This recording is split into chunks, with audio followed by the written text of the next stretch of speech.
السلام علیکم ناظرین، جو بندہ معدہ سخت ہے، قبض رہتی ہے، اور یہ جو میں نسخہ بتا رہا ہوں یہ ہر قبض کشا کے لیے اس دوائی کو بنا کر رکھو۔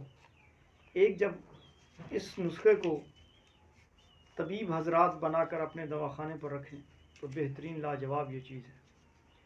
جیسے کہ ہم کسی کو جلاب دیتے ہیں تو پھر اس کا کیلشیم میں کمی آ جاتی ہے 1-2 دن جلاب دینے سے، پھر حتیٰ کہ ایسا ہوتا ہے کہ کچھ مریض کہتے ہیں کہ جی تمہارے جسم کا پانی ختم ہو گیا، پھر ڈرپ لگوانی پڑتی ہے۔ تو یہ ایسی ضرورت نہیں پڑے گی۔ یہ میرے مطب کا بہترین نسخہ ہے، یہ دل کا راز ہے، میں آج آپ کو بتا رہا ہوں۔ آپ اس کو بناؤ، استعمال کرو۔ جس کو بھی قبض ہے صرف ایک خوراک کھلاؤ، صبح پیٹ صاف ہوگا۔ قدیمی قبض ہے 7 دن اس کو کیپسول کھلاؤ، انشاءاللہ دوبارہ یہ شکایت نہیں ہوگی۔ جو کہتا ہے کہ میرے پیٹ میں سدے بنے ہوئے ہیں، نہیں نکل رہے، 8 دن میں واش روم نہیں جانتا، تو اس کو بھی ایک خوراک کھلاؤ، صبح آپ کو آ کر دعا دے گا۔ اور کیلشیم میں بھی کمی نہیں آئے گی، اس کے پیٹ میں مروڑ بھی نہیں ہوگی۔ تو اجزاء کیا ہیں؟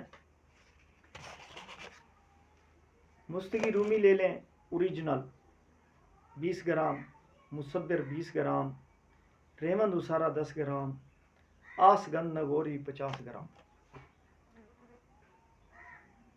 آسگند نگوری کو پہلے آپ پاؤڈر کریں، سفوف بنائیں، پھر باقی اجزاء جو گوند ہیں ان کو اس میں مکس کریں، پاؤڈر بنائیں۔ تو اس کو آپ نے 500 mg کا کیپسول بھر کے رکھ دیں اپنے دواخانے پہ۔ جس مریض کو بھی آپ جس کا علاج کر رہے ہو، اس کو قبض کی شکایت ہے، معدے میں خشکی ہے، تو اس کو ایک خوراک کھلاؤ۔ کھانی یہ خوراک صرف رات کو ہے، دن کو نہیں کھانی۔ سوتے وقت اس کو پانی کے ساتھ ایک کیپسول کھا لو، یا کوئی قہوے کے ساتھ یا چائے کے ساتھ کھا لو، انشاءاللہ صبح پیٹ صاف ہوگا۔ پرانی سے پرانی قبض والا حضرات 7 دن استعمال کریں، انشاءاللہ قبض نہیں ہوگی۔